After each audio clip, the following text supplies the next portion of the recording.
কুরবানির গরু বড় হোক আর ছোট হোক, আর এক ভাগে হোক আর চার ভাগে হোক, ঠিক আছে?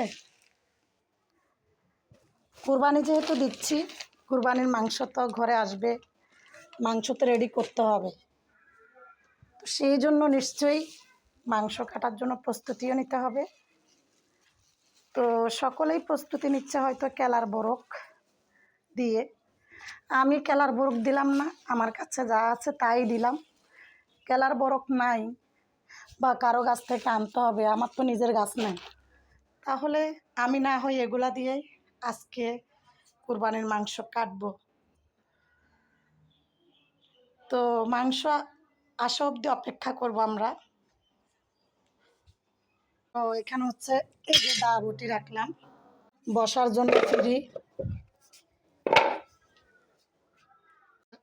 আর এগুলা কিন্তু আমি খুব সুন্দর করে সাবান দিয়ে, মানে সার্ফ এক্সেল দিয়ে ধুয়ে তারপর সুন্দর করে শুকিয়ে রেখেছি।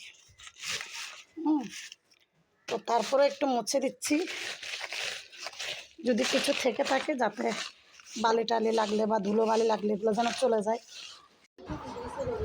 আমরা যেহেতু 3 ভাগে কোরবানি করেছি, তো অনেক লেট হয়ে গেছে ভাগ করতে করতে। অবশেষে অনেক অপেক্ষার পরে মাংস চলে এসেছে। তো মাংস কুটাকাটি শুরু করে দিয়েছি অলরেডি। তো আমি কি বলবো, 3 জনে করলো। কোরবানির বিভিন্ন কাজের উপর ডিপেন্ড করে অনেক ব্লগ বানাইছি। তো ব্লগ বানাইছি ঠিকই, কিন্তু সঠিক টাইমে দিতে পারি নাই।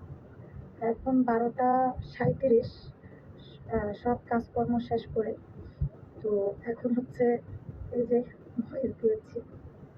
যদিও বা আমি যখন ভিডিও তৈরি করেছি তখনই ভয়েস দিয়েছি, তো বাকিটুকু এখন বলতেছি। আসলে যখন 2 জনে মিলে কোরবানি করবেন, একজন হলে তো আর কোনো কথাই নাই।